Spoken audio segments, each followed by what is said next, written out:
I wanted to address today eating disorders in athletes. Now, these are very common amongst athletes, especially athletes in a weight-based sport. And what I mean by a weight-based sport is maybe a sport where they have to make a weight, things like wrestling or stuff like that, but also other sports where there's this idea that the lighter you are, the better you're gonna be. I put that in air quotes because that's actually not true. So that tends to happen in things like climbing and horseback riding and running and stuff like that. They're told that they need to be really light because they're going to be faster. Now, the reason that they're told that is because, sometimes when you're light, you have less weight to carry, but you can achieve that same performance and be an excellent athlete in a weight-based sport when you have more of what's called a good power to weight ratio. And what I mean by that is you have a high muscle mass and as low of a fat mass as is healthy for your body. That means you have high power to overall weight, right? However, how you're gonna get there is not by restricting your intake. It's not best to be doing all of this training for your sport and then eating really, really low calories. All that's gonna do is deplete you, make it so that your body has a much harder time recovering. You're not gonna be able to put in your best performance during your lifts and practices and things like that. And ultimately, what tends to happen with individuals who try to do it that way is they get injured. And I've seen far too often with the athletes that I've worked with, they get injured, they're out for the season, and it was all for naught, right? And we don't want that to happen. So what should you do? Well, of course, the answer is we've got to eat enough. And what that can be is different for everybody, of course, but in an ideal world, you would eat the same amount every single day. Yes, that includes in an off day. However, maybe on the days that are a little bit heavier in training, you would add an additional snack or two. What we really want to focus on though is that every meal you have a good mix of carbs, protein, and fat, and of course veggies and whatever else, but you want that at every single meal. You really want to avoid days where you're missing a lot of meals, and you want to avoid days where it's basically like a binge all day. You want to try to keep things consistent every day. And the reason you want to do that is because your body is going to use all of that fuel, not only to fuel you for your workout that's coming or whatever it might be, but also for recovery from a past workout. So it's really important that you keep that consistency from the day to day. And remember, yes, that even includes the day that's maybe an off day or just foam rolling or something like that, because your body is using those nutrients for recovery. So let's be a little bit more specific here.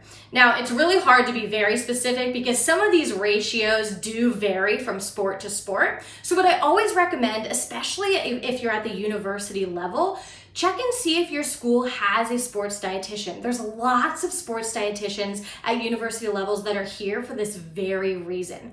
If you're not, even double check and see if you can go see a sports dietitian in your area, or do what you can to get some sort of resources that this might be helpful for, regardless of your level of performance at the time. But using this as an example, let's say you're someone who has a morning lift, maybe 5, 6 a.m., and then an afternoon practice, okay? So if you're that person, ideally what you would do is have something that's kind of a simple carb right before you go lift. So it could be even like a banana or just a piece of fruit.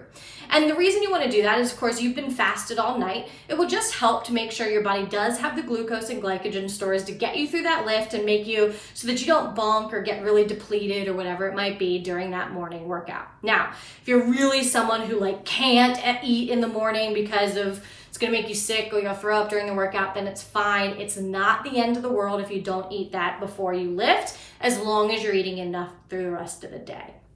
So then you have your lift.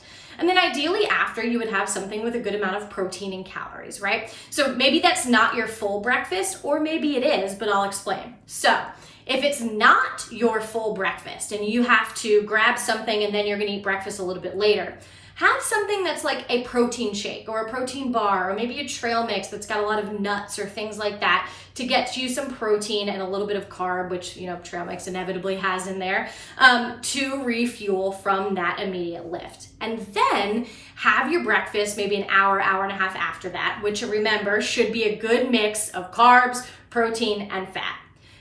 If you're someone who can eat breakfast immediately after that lift, you don't necessarily have to have that snack, but make sure your breakfast is really big and has plenty of carbs, protein, and fat.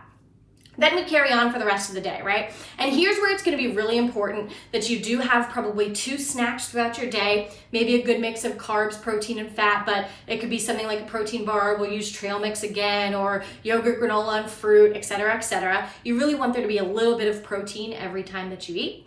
Lunch, again, should be similar to what we talked about at breakfast, something pretty big, a good ratio of carbs, protein, and fat. Now remember, I'm not being super specific with that because sometimes that can be performance-based, it can be sport-based. There are some a little bit specifics with those. Now, then you have your afternoon lift. Let's say that's at, I don't know, 4 o'clock, okay? At around 3, similar to what we tried to do in the morning, try to have something that's mostly carbs. Banana, piece of toast, maybe some pretzels, something like that, to again, make sure that you're fueled and not depleted for that afternoon workout. And then same thing as we said in the morning, right after, have a snack with mostly protein, and then your dinner. Or if you're gonna have dinner immediately after practice, make sure that dinner has plenty of carbs, protein, and fat.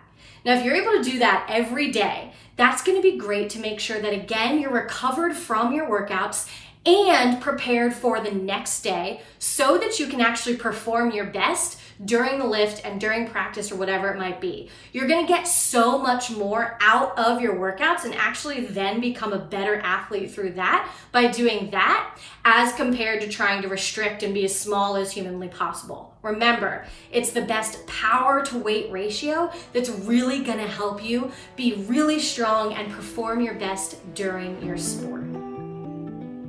Guys, thanks so much for being here. Please leave any questions or comments that you might have in the comment section, and let us know if you have any topics that you would like us to talk about. We're here to help.